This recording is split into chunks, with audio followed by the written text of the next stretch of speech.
नाज़रीन, clinic online में दोबारा खुश आमदीद। बात हो रही है डेंगू फ़ीवर के हवाले से, और ये एक ऐसा मसला है खुसूसन जो कि बारिशों के बाद पिछले कई सालों से पाकिस्तान में मौजूद है, और बारिशों के बाद इसका जो इंसिडेंस है वो बढ़ जाता है। लेकिन सवाल ये पैदा होता है कि डेंगू फ़ीवर और दूसरी तरह के बुखार में क्या फ़र्क होता है, क्योंकि अब ये जो एक खौफ की जो एक फ़ज़ा कायम हो गई कि अगर किसी को आम सा भी बुखार है तो उसको लगता है शायद कि उसको डेंगू फ़ीवर हो गया। इस हवाले से आज हम जानने की कोशिश कर रहे हैं प्रोफेसर डॉक्टर रफ़ीक हनानी साहब से। डॉक्टर साहब, ये बताइए, बुखार जैसे कि आपने बताया कि इसमें तेज़ बुखार होता है, जिस्म में शदीद दर्द होता है, लेकिन ये अलामतें सिर्फ डेंगू फ़ीवर के लिए, इसके लिए और बहुत से बुखार में भी हो सकती हैं। इसको कंफर्म करने का, डायग्नोज करने का क्या तरीका? देखें, इसके डायग्नोज करने के लिए दो चीज़ें हैं। आजकल तो जो मतलब जो बड़े शहर हैं ना, उनमें लेबोरेटरीज़ कायम कर दी गई हैं जिसमें कि पीसीआर की टेक्निक के तहत जो है ना इसकी डायग्नोसिस की जाती पहले है। क्या टेस्ट करते हैं इनिशियली, किस बेसिस? हाँ, पीसीआर जो है ना वो अर्लीस्ट पॉजिटिव हो जाता है। तो पीसीआर का जो टेस्ट कहलाता है वो गवर्नमेंट के चंद सेंटर्स में उन्होंने मैं सॉरी कतई कलामी माफ़, मैं आपसे पूछना चाहूँगा कि मैं बिल्कुल शुरू के स्टेप्स की बात कर रहा हूँ। बिल्कुल शुरू के एक आदमी को बुखार हुआ जी, डॉक्टर साहब के पास गया, और डॉक्टर साहब पहले कौन सा टेस्ट करवा लें? सीबीसी करा लें? हाँ, डॉक्टर्स जो है ना, हम ये रिकमेंड करते हैं कि जब एपिडेमिक शुरू होने वाली हो ना, तो हमारे पास इस बात की अर्लीस्ट कंफर्मेशन आ जाए कि ये डेंगू है या नहीं है। तो गवर्नमेंट ने इसके लिए मराकज़ कायम किए हुए हैं मुख्तलिफ बड़े शहरों में, जिनकी के लेबॉरेटरीज़ में पीसीआर की फैसिलिटी है जो कि ये टेस्ट कर सकते हैं।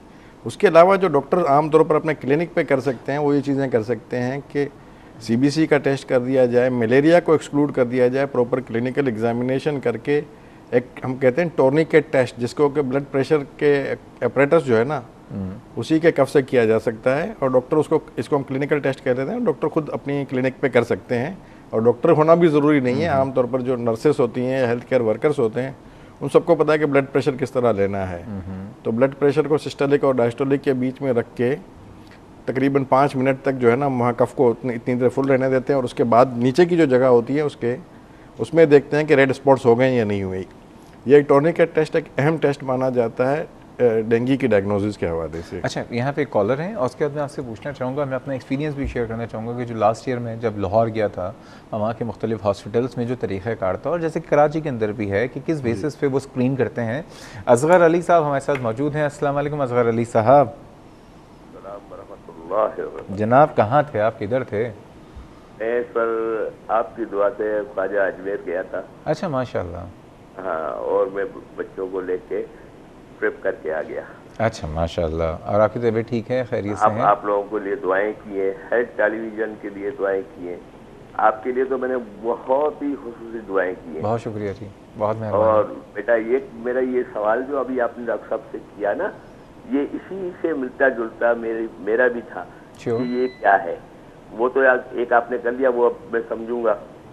दूसरा सवाल मेरा ये है बेटा कि ये बताइए डॉक्टर साहब कि अगर डेंगू वायरस हम पर मुसल्लत होने के लिए आ रहा है, जैसे हम दुश्मन को वार करने से बचने के लिए ढाल बनाते हैं, तो गवर्नमेंट पर ही हम सारा बोझ डालने की बजाय अपनी मदद आपके तहत छोटी छोटी जगहों पर जहाँ पे रसाई नहीं है गवर्नमेंट की, वहाँ हम तशहीर करें।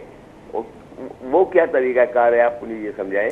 कि आप देखिए मीडिया में तो ये है ना कि हेल्थ टेलीविजन तो हर कोई नहीं देखेगा, बिल्कुल, या अगर जो देखेगा वो कहाँ पहुंचेगा। तो हमारे को ये तरीका कार भी बताया जाए, गाइड किया जाए कि हम उन इलाकों में भी ये अवेयरनेस दें, ये मालूमात दें कि भाई ये कबल वक्त अपनी तैयारी कर लो। जैसे लिहाफ बनाते हैं हम सर्दियों में आने के लिए, तो सर्दियाँ आ रही है, जल्दी से लिहाफ ले आओ। सही कह रहे हैं। तो ये भी हमारे को गाइड करें।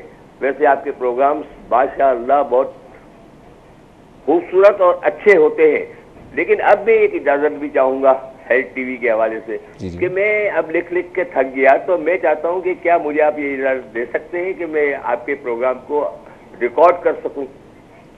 रिकॉर्ड मींस रिकॉर्डिंग कर सकूं उसकी में। अरे आप जब चाहें, ये YouTube पे इसके सारे एपिसोड्स मौजूद हैं, Facebook पे मौजूद हैं। वो तो मैं बच्चों का मोहताज हो जाता हूँ ना, कंप्यूटर मुझे आता नहीं है। आप रिकॉर्ड जो करना चाहें आप करें जी।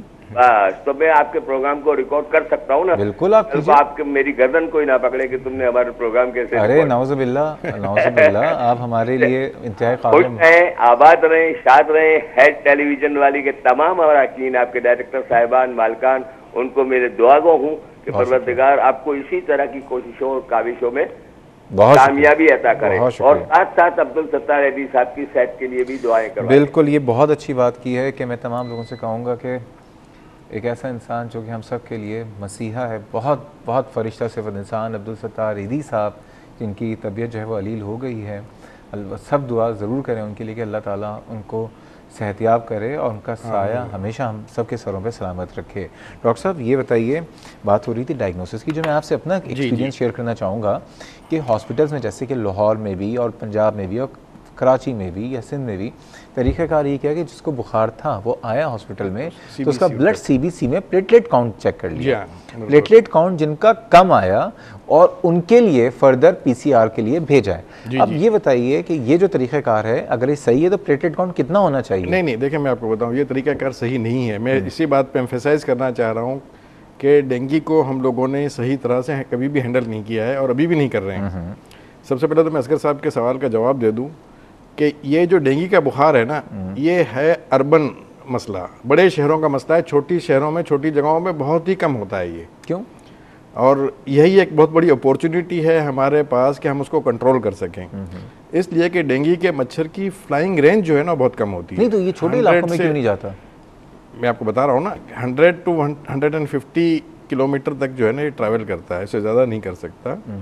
तो बड़े शहरों में जहाँ आबादी बहुत ही ज़्यादा कंजस्टेड होती है, वहाँ अगर किसी एक इंसान को डेंगू का बुखार होता है तो उसको फ़र्ज़ करें कि 50 मच्छर अगर काटते हैं एक हफ़्ते के दौरान, तो उन 50 मच्छरों में ये सर्कुलेट करता है और उसके इर्द गिर्द रहने वाले करीब करीब में लोग रह रहे होते हैं ना, तो वो उनको करता है। तो इस तरह से एक पूरे के पूरे पॉकेट्स बनने शुरू हो जाते हैं शहरों में।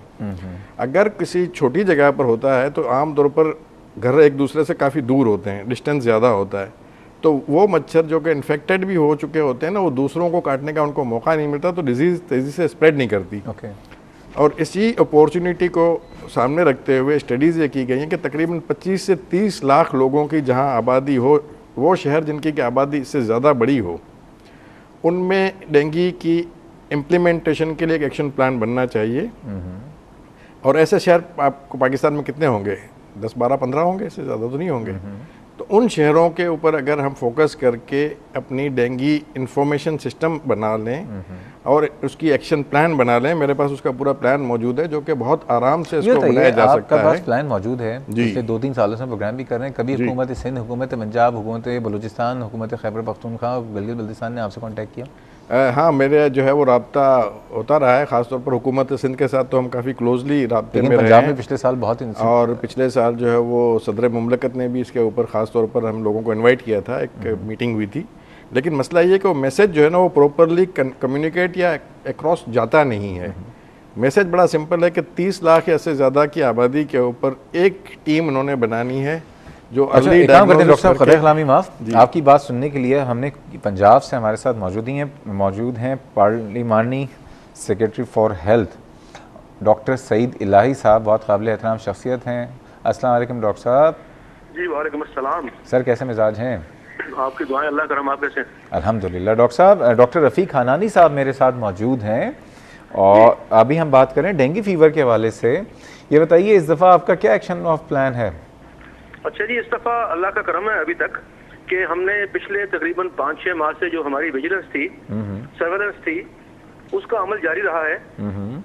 और पिछले महीने एक बहुत बड़ी कॉन्फ्रेंस भी लाहौर में हुई थी जिसमें तकरीबन 21 ममालिक के माहिरीन भी आए थे। तो उसमें हमने तमाम जो खतरनाक इलाके थे उनकी सर्वेलेंस कर रही हैं डिस्ट्रिक्ट गवर्नमेंट्स भी, हेल्थ डिपार्टमेंट भी। और उसके अलावा आप जब तशरीफ लाए थे तो हमने डेंगू के हवाले से काफ़ी गवर्नमेंट ने इम्प्रूवमेंट्स किए हैं, जिसमें पब्लिक की अवेयरनेस और उनकी पार्टिसिपेशन शामिल है, जिसमें डेंगू रजाकार भी शामिल हैं। अच्छा।